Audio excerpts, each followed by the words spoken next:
Previously on Lost Lake. We found the body. It's at the cemetery. The stone reads, "In loving memory of Rhea." On the flip side of this cassette tape is the report of the Weeping Woman by Sarah Page. If you have not heard that report yet, please flip the tape. But if you have, please listen to this report. Today is day 101. New eyewitness sightings have been submitted from all over town concerning the appearance of the Weeping Woman. Now, there are a lot of reports here. I cannot record and read them all, but I will say that I have been doing much digging into these files and questioning a lot of these people who have submitted a form. The thing that is concerning to me is that when I go to talk to these eyewitnesses, most of them say that they have no idea what I'm talking about and just close the door or walk away. I have not tried to press any of them further. However, there is one eyewitness that has been willing to open up. This witness asked me to keep his identity confidential, and I will do so for now. I'm going to call him Peter. Peter reached out to me and asked if I could privately meet with him because he said he had information for me.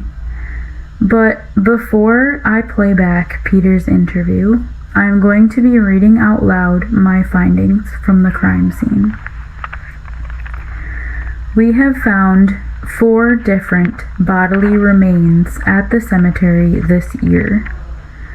The bodies were found mutilated, lying in the arms of the Weeping Woman, who is also known to locals as the Rhea Monument.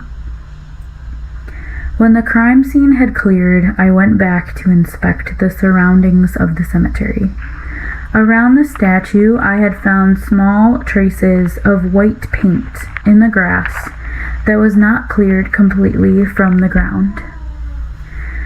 The only other piece of evidence I found was on a headstone closest to the Rhea Monument. When I was looking at the headstone from afar, it looks like a tiny smudge of something that was black. As I leaned in, it became clear to me it wasn't what I expected. It was not a smudged piece of dirt, or a piece of mud, or some dust.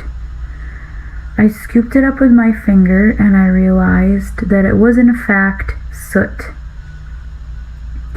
This piece of soot must have come from burning incense or a burning candle, which leads me to believe that maybe the Rhea Monument is used for rituals.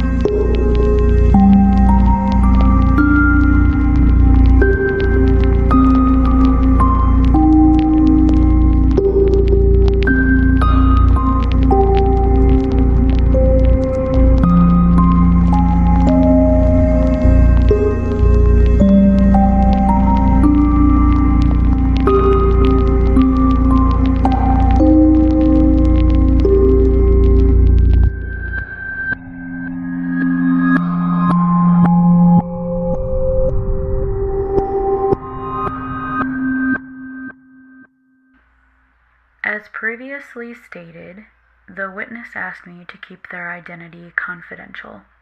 I will be calling him Peter, and for privacy reasons, his voice will be masked. Tape begins now. Do you promise that during this interview, you will tell the truth and nothing but the truth? Okay, we may begin. So you explained to me that you had been to that area before. Yes, I have been to the cemetery before. On what occasion? I used to go there with the others. Let me explain. Long story short, a few months ago, I got caught up with the wrong crowd.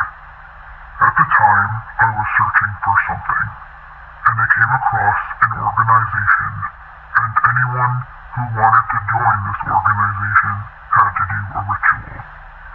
At this point, I was afraid that if I backed out, they would kill me. So I ran, and I've been hiding from them. So what was this organization exactly? It was a cult.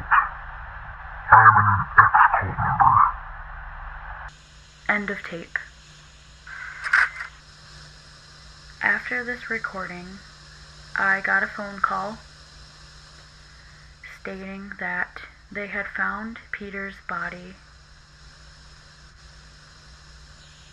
in the arms of the weeping woman. We have come to believe that this cult is using people as sacrifices or rituals. End of tape.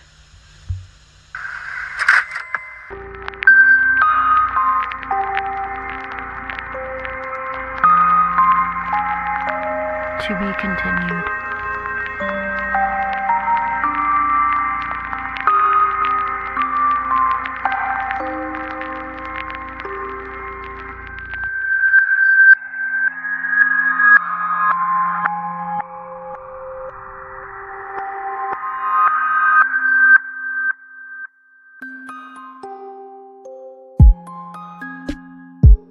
Hey everyone, Jane Black here for an exciting announcement. Lost Lake Season 1 finale will be posted this coming Monday. There's an exciting twist, so don't miss it. Also, Lost Lake will start back up in October, and Season 2, Episode 1 will be released October 31st. I'm looking forward to it, and I hope you are too. Thank you for listening and tuning in to Lost Lake.